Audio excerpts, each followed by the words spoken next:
Hello भाई, क्या हाल चाल। बढ़िया। चलिए, मैं भी बहुत बढ़िया हूँ। और इसी के साथ हम लोग आ गए हैं प्रश्नावली 2.1, मतलब अध्याय 2 में है क्या। और मेरे दोस्त अध्याय 2 का क्या किए हम, अध्याय 1 को ख़त्म कर दिए हैं, ठीक ना। और अध्याय 1 का जितना भी चैप्टर है, ठीक ना, वो सारे के सारे चैप्टर को एक प्ले लिस्ट बना दिए हैं। जो प्ले लिस्ट है, और उसको हम क्या किया, डिस्क्रिप्शन में दे दिए हैं, ठीक है ना। तो जो जो भाई लोग नहीं देखे हैं वो सब वीडियो तो देख लेना। चलिए देखते हैं, आगे बढ़ते हैं। इसमें है, आप लोग को पढ़ना पड़ेगा 2.1 में बहुपद, ठीक है ना। चलिए, बहुपद बहुपद पढ़ना पड़ेगा। और बहुपद में कुछ कुछ जरूरी चीज पढ़ना पड़ेगा। जैसे में क्या क्या पढ़ना पड़ेगा भाई, एक होता है चर, ठीक है ना, चर। और दूसरा में होता है अचर, ठीक है। एक दो चीज को थोड़ा सा समझिए। चर किसको बोलते हैं भाई, जिसका मान बदलते रहे, ठीक है ना, उसे हम चर कहेंगे। जैसे A B C D dot dot dot dot X Y Z तक, इसको चर कहेंगे, जिसको बोलते हैं चर मान, ठीक है ना। चलिए, अचर किसको कहेंगे, जिसका मान नहीं बदले, अचर मान। जैसे में क्या, 1 2 3 4 dot dot dot dot dot आगे तक चलता रहेगा, ठीक है। चर समझ लिए, अचर समझ लिए। अब समझते हैं घात को। क्योंकि बहुपद का जो घात रहेगा, बहुपद का घात किस रूप में रहेगा, बहुपद का घात, बहुपद का घात, घात मतलब जानते हैं ना, पावर। मतलब बहुपद का जो पावर रहेगा, किस रूप में रहेगा, तो हमेशा किस रूप में रहेगा भाई, तो पूर्ण पूर्ण संख्या के रूप में, ठीक है ना। बहुपद का घात जो रहेगा, जिसको बोलते हैं पावर, वह पूर्ण संख्या, हमेशा पूर्ण संख्या के रूप में रहेगा, ठीक है ना, पूर्ण संख्या के रूप में। और इसके बाद फिर देखते हैं, ये चीज, तीनों चीज समझ लिए। इसको क्या करते हैं, क्लीन कर देते हैं, मिटा देते हैं। अब आगे बढ़ते हैं।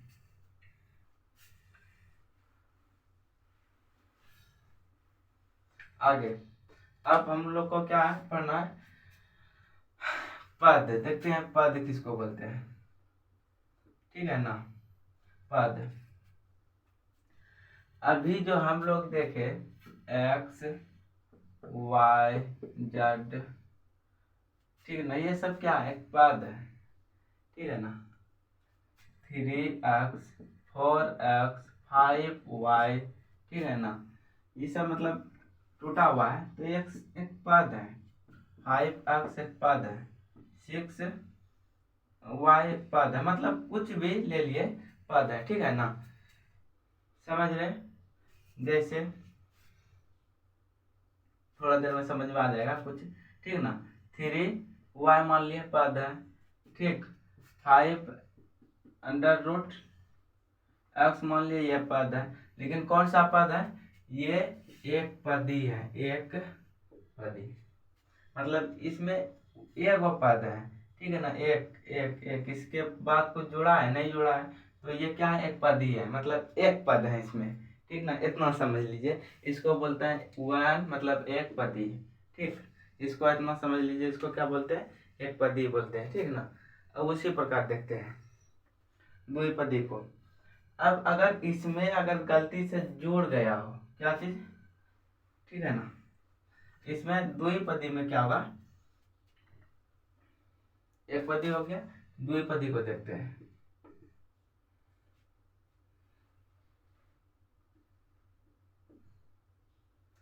द्विपदी, ठीक है ना। द्विपदी को देखते हैं। द्विपदी में क्या होगा, इसके साथ कोई संख्या जुड़ जाएगा, प्लस में 3, ठीक है ना, या तो इसमें ये संख्या, इसमें प्लस में 3, इसमें प्लस में 5, इसमें प्लस में, ठीक है ना, y, ठीक है ना। तो ये सब संख्या ऐसे जुड़ जाएगा, तो जिसमें दो पद आ जाए उसे क्या कहेंगे, द्विपदी, ठीक है ना। जैसे में x पर पावर 3, ठीक ना, प्लस में x स्क्वायर है, ठीक। तो ये जुड़ गया, तो ये द्विपदी हो गया। जैसे हमें क्या लेते हैं, 3x स्क्वायर प्लस में 5, यह द्विपदी हो गया, ठीक है ना, समझ लिए। अब उसी प्रकार क्या करेंगे, त्रिपदी को देख लेते हैं तुरंत। त्रिपदी में आप लोग को समझ में आ जाएगा कि त्रिपदी में क्या होगा, 3 गो पद होगा। तो देखते हैं त्रिपदी को। त्रिपदी में 3 गो पद होगा। त्रिपदी में 3 गो पद अब कैसे करेंगे भाई, यही चीज रहेगा, ठीक है ना। स्क्वायर कर दिए, x कर दिए, प्लस में 5 कर दिए, बस हो गया, ये त्रिपदी में आ गया, मतलब 3 पद होगा, वह 2 3, ठीक है ना। उसी प्रकार यहाँ देखते हैं, प्लस में 6 दे दिए, 3 पद में आ गया। प्लस में यहाँ क्या किए, x कर दिए, प्लस में फिर 5 दे दिए, ये 3 पद में आ गया। यहाँ देखिए 2 पद था, 2 पदी को क्या करते हैं, त्रिपदी में बदलते हैं, ठीक है ना। स्क्वायर कर दिए यहाँ पर, फिर एक सिस्टमेटिक ढंग से कर दिए, फिर 5 कर दिए, हो गया, त्रिपदी हो गया, ठीक है ना। उसी प्रकार ये सब, ये कितना पद है, ये त्रिपदी हो गया। अब पदी आप समझ लिए कि क्या है पदी, ठीक है ना। अब देखते हैं, अब समझते हैं घात। घात मतलब क्या, पावर, जिसको बोलते हैं पावर। त्रिपदी समझ लिया, पावर को समझ लीजिए, ठीक है ना। धीरे धीरे सब समझ लीजिएगा, सब समझ में आ जाएगा। अब पावर को समझते हैं थोड़ा सा। पावर को क्या कहते हैं मेरे दोस्त, घात कहते हैं, ध्यान रखिएगा, घात, ठीक है ना, घात, ठीक। अब घात को देखते हैं। घात मतलब एक होता है क्या कि जिसके ऊपर कोई भी घात नहीं हो, घात किसको कहते हैं, जैसे कि अक्स, ठीक है ना, अक्स मान लिए, ठीक। ये कोई घात नहीं है, लेकिन इसको, इसके ऊपर एक तो घात है ना, अगर ये घात है तो इसको क्या कहेंगे, एक घात, या तो इसको कहेंगे, इसका प्यारा सा नाम क्या दिया है, रैखिक, रैखिक, समझे ना। इसका क्या नाम दे दिया है, रैखिक, मतलब जिसमें एक घात हो उसको रैखिक। रैखिक के अंतर्गत कुछ एक दो लेते हैं उदाहरण, जैसे x प्लस में 5, ये क्या हो गया, घात यहाँ एक है, इसको घात कहेंगे, ठीक है ना।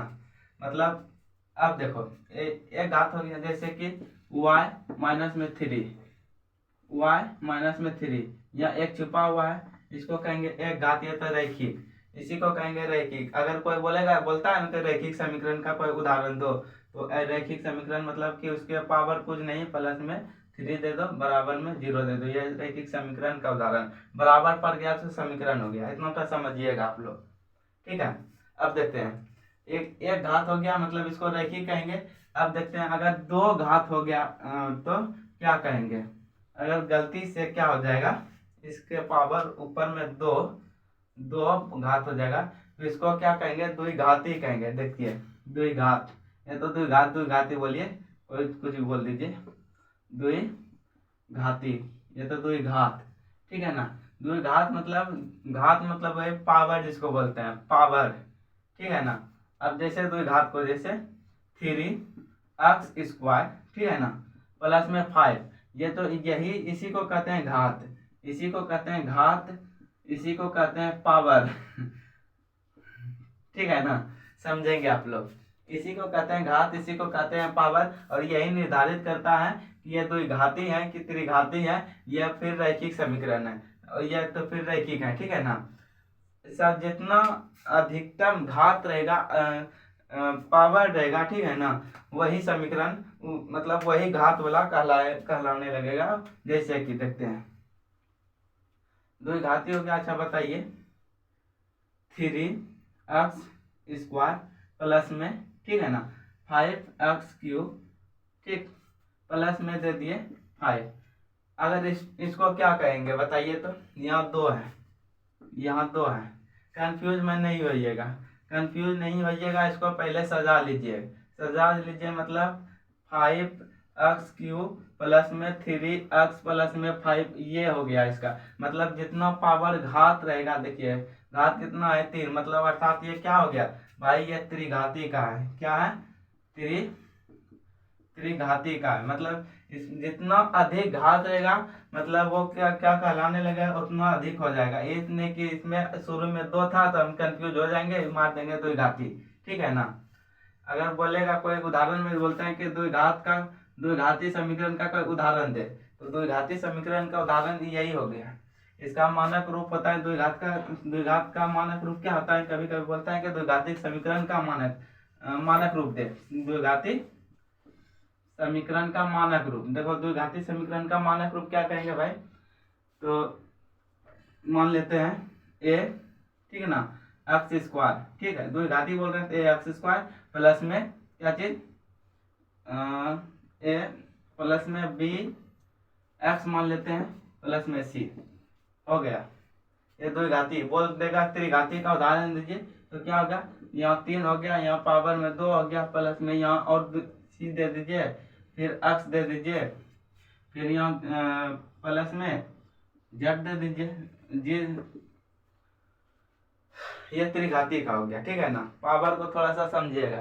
तो द्विघाती हम लोग समझ गए, क्या कहेंगे, तो जिसकी अधिकतम घात 2 हो उसे द्विघाती कहेंगे। जैसे में और कोई उदाहरण ले लेते हैं, जैसे में और कोई उदाहरण, जैसे कि हम ले लिए 7x पर पावर 2 प्लस में 7। अब बताइए तो प्लस में 7 ये क्या चीज है, समीकरण। तो घाती में पूछे, घात में अगर पूछेगा तो क्या है, द्विघाती है। और पद में अगर पूछेगा, अगर बताइएगा कि पद में क्या है, तब तो पद में क्या है, 1 2, ये अर्थात क्या चीज है, द्विपदी है, मतलब ये द्विपदी है, ठीक है ना। और घात में पूछेगा द्विघात है, ठीक। अगर बताओ इसमें ऐसे यहाँ 3 दे दिया, तब घात में पूछा तो क्या बोलेगा, त्रिघाती है। घात में पूछेगा तो क्या चीज, त्रिघाती, ठीक है ना। थोड़ा सा समझेंगे, त्रिघाती है तो त्रिघात है। और पद में अगर पूछ लिया था तो द्विपद है, क्योंकि 1 और 2 पद में 2 एगो है। इतना तो आप लोग अगर समझ गए तो बहुत बहुत बहुत हम पर क्या किया, एहसान कर दिया, मान लीजिए, ठीक है ना। और क्या, समीकरण समझ लीजिएगा। समीकरण भी कुछ नहीं है, ये जो द्विघात और त्रिघात के सामने जो बराबर 0 मार दीजिए वो समीकरण बन गया, ठीक है ना। अब ध्यान दीजिए अपने बुक पर, आपके बुक पर जरा सा ध्यान दीजिए, ठीक है ना। प्रश्नावली 1.1 को आप जरा सा ध्यान दीजिए। द्विघात त्रिघात सब कुछ समझ लिए, पद किसे कहते हैं, समीकरण किसे कहते हैं वो समझ लिए, ठीक है ना। चर व चर भी समझ लिए, सब कुछ समझ लीजिए। अब यहाँ पर जरा सा इस पर ध्यान दीजिए।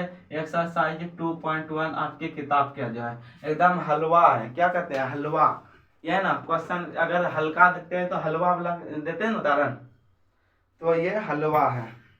खुल गया क्या, चलिए देखते हैं। और आपके किताब में है कि किसी बहुपद p ऑफ x के लिए, मतलब p, ठीक है ना, p x के लिए, ठीक है ना, p x के लिए y बराबर p x का ग्राफ नीचे आकृति 2.10 मतलब 10 में दिया गया है, ठीक है ना। प्रत्येक स्थिति में p ऑफ x कितना में, p ऑफ x, ठीक ना, के शून्यकों की संख्या ज्ञात कीजिए। मतलब ये जो शून्यकों की संख्या ज्ञात करने के लिए बोल रहा है p ऑफ x का। तो चलिए देखते हैं, 2 पॉइंट इतनों को पहले आपके ये बोर्ड पर पहले उतार देते हैं ताकि आप लोग को समझने में आसानी हो जाए, ठीक है ना। ओ भाई, इसके साथ हमारे पास एक जुगाड़ लेकर आया है, ठीक ना, ताकि आप लोग को समझने में और आसानी हो। चलिए जुगाड़ से थोड़ा सा हम काम करेंगे, हम जुगाड़ लेकर आ गए हैं, ठीक। और जुगाड़ पर कोई हंसेगा नहीं, पहले बता रहे हैं। 1 हो गया, अरे हम तो ऐसे ही पार सकते हैं ना। 2 हो गया, 3 हो गया। चलिए चौथा को यहाँ ले लेते हैं, 4 हो गया, 5 हो गया, ठीक है ना, और फिर 6 हो गया। ठीक, सबका नाम दे देते हैं। नाम है यहाँ पर, ये 0 है, ठीक ना, ये अक्ष है ना, ये अक्ष है और ये वाई अक्ष है, ठीक है। नाम दे दिया, 0 है, ये अक्ष है और ये वाई अक्ष है, ठीक है ना। यहाँ भी नाम दे देते हैं, 0 x अक्ष वाई अक्ष, ठीक। 0 इधर वाला x होता है, इधर वाला y अक्ष होता है, ठीक। x y y, x y और यहाँ पर भी y, यहाँ 0 दे दिए, यहाँ 0 दे दिए। अब देखिए मेरे दोस्त, जब तक नहीं देखेंगे तो हमको पता ही नहीं चलेगा। हमको किताब देखना बहुत जरूरी हो गया। अब देखिए, एक वो देखिए कैसे काटता है, सिर्फ ये काटता है, ठीक ना। और फिर दूसरा आकृति कैसे बनता है, आपको यहाँ से लिया ऐसे और ऐसे करके ऐसे कर दिया क्या। फिर देखो, एक यहाँ से आकृति बनता है और यहाँ ऐसे काटता है, ठीक है, फिर ऐसे करके ऐसे चला जाता है। और फिर देखते हैं, तीसरा हो गया। चौथा में देखते हैं, चौथा में अगर यू जैसा ऐसा बनता है, ठीक। पांचवा देखते हैं, पांचवा बहुत भाई, पांचवा को थोड़ा सा क्या करते हैं, बड़ा करते हैं, ठीक है ना। अब देखते हैं पांचवा को क्या कैसे काटता है, एगो ऐसे यहाँ से आता है, ठीक, यहाँ आ गया। अब यहाँ देखो, यहाँ काटता है, यहाँ काटता है, यहाँ काटता है, ठीक। उसके बाद फिर देखो छठा में क्या करता है, नीचे से गया, ऊपर आया, इसको छूते हुए ऊपर गया, यहाँ काटा, फिर यहाँ छूते हुए यहाँ चला गया। चलिए अब देखते हैं क्या बोलता है कि x अक्ष को काटता है कितना बार। देखो x अक्ष को यहाँ काट रहा है, कितना बार x अक्ष को काट रहा है, x अक्ष को कितना बार काटा, एक को बार नहीं काटा, इसका मतलब ये 0, ये आंसर हो गया। अब देखो यहाँ x अक्ष को कितना बार काट रहा है, x अक्ष को कितना बार काट रहा है, x अक्ष को एक बार काट रहा है यहाँ पर, ठीक है ना। यहाँ एक बार नहीं काटा है, यहाँ एक, तो इसका आंसर हो गया 1, ठीक। अब यहाँ देखते हैं, x अक्ष को कितना बार काट रहा है, एक बार काट रहा है, 2 बार और 3 बार, तो इसका आंसर हो गया मेरे भाई 3, ठीक। यहाँ 2 बार, तो x अक्ष बराबर कितना 2, क्योंकि एक बार यहाँ और एक बार यहाँ, ठीक है। अब देखते हैं इसमें एक बार यहाँ 1 2 3 और यहाँ पर 4, तो x अक्ष बराबर कितना हो गया 4, यही आंसर हो गया। अब यहाँ देखते हैं कितना हो गया भाई, 1 2, एक के बाद छुआ है यहाँ पर 1 2 और यहाँ पर 3, तो x अक्ष बराबर कितना 3। चलिए खत्म हो गया आपका। चलिए और इसमें कुछ है सवाल नहीं है, चलिए इतना खाए, इतने सा था और खत्म हो गया। बड़ा हलवा था ये, नहीं बहुत ही हल्का था, लेकिन आप लोग हम बोलते हैं नहीं दे, छोड़िए। चलिए मिलते हैं हम इसी टाइम में। और इसका आज 1.1 क्लियर हो गया, 1.2 आप लोग को मिल जाएगा स्क्रीन पर ही, 1.2 तो देख लीजिएगा, ठीक है ना। चलिए मिलते हैं अगले वीडियो में, तब तक के लिए बढ़िया से पढ़िए और क्या ठीक है।